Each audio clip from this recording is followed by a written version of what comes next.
Hi, my name is Jeremy Bowen. I'm CEO of Cirium, the data and analytics business that's been working with airlines, airports and a whole wider travel community for over 100 years, helping drive efficiency and helping them make some money. Wow, fantastic. Well, thanks for joining Breaking Travel News here at the IATA AGM in New Delhi. First of all, what brings you here? Well, so we do a lot of work with the airlines themselves. They're key customers of ours. And so this is a one-off opportunity every year to have the very senior folks from a lot of airlines in one place. So it enables us to be able to check in with our clients to make sure we're still driving the value that they expect, to let them know what their teams are doing as they're taking Cirium's data and analytics, and just to network around and make sure that our brand is out there and that they know we're working with everyone else. So share some of the insights from those analytics. Yeah, so one of the things, particularly with this audience, that they know Cirium for is our on-time performance metrics. So we've been doing on-time performance for the last 16 years.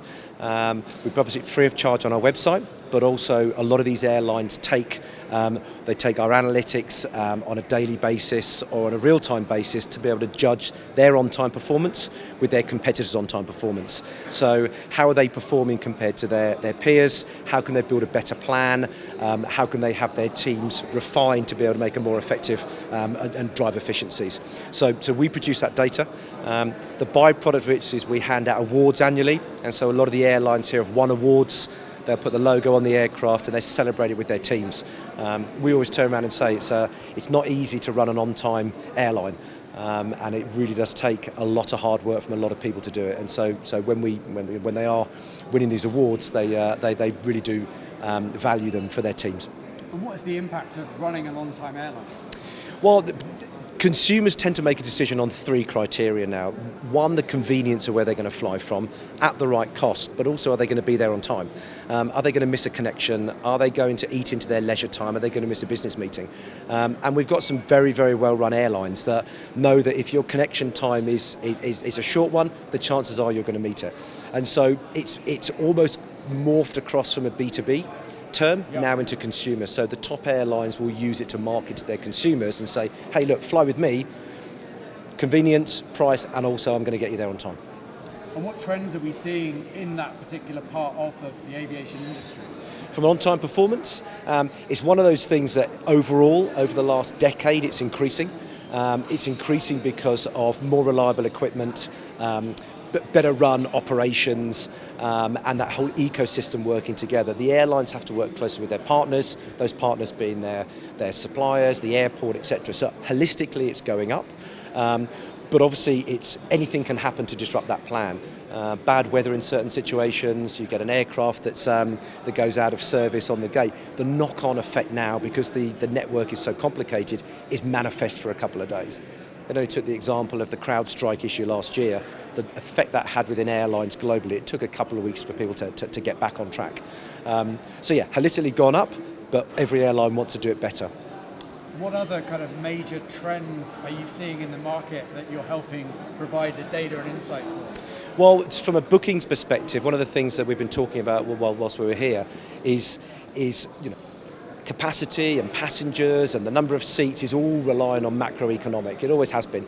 And 2025 versus 2024, we started to see some headwinds in terms of that macroeconomic situation.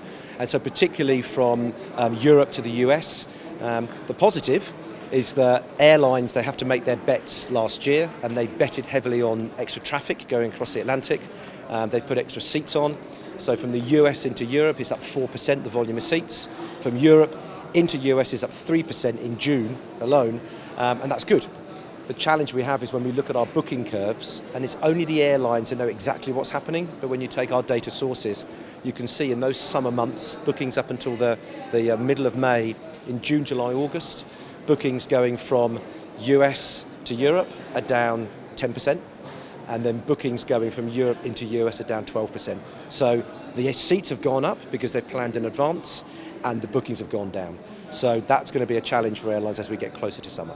And of course, you're doing this not just in aviation, and the results of this data are obviously impacting the wider sector. Tell me more about that. Yeah, we do, well, not just within aviation as well.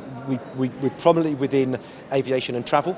So I said the key clients that we have, we look after the airlines, we look after the airports, we look after the lessors and the banks that own half the commercial fleet. And it's a very interesting time for them at the moment. We know that the manufacturers, who we also deal with, are struggling to keep up with demand. And so those lessors are having to replace those things, and lease rates are very high at the moment. And then we look at that wider travel community.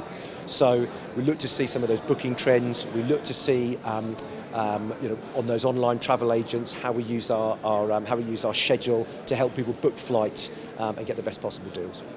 And looking forward, crystal ball wise, what are you kind of forecasting for the rest of this year and beyond? Well, we're not going for the rest of this year. So the forecast that we've looked at is for the summer travel period, which beginning in the year is pretty much when that summer travel period happens. And as we said, certain sectors it's up, but transatlantic is down. And so I think what you're going to see for both sides going across the transatlantic is they're not going to want to cancel flights. They're not going to want to consolidate. You're going to start to see more awards flights being offered, more points, and you're also going to start to see some fantastic deals coming down. They're going to want to fill those aircraft. So we believe because of that macroeconomic, people are just taking longer before they commit. So the airlines will be hoping they commit soon. So you'll start to see incentives to make that happen. Jeremy, thank you for your time today. Thank you.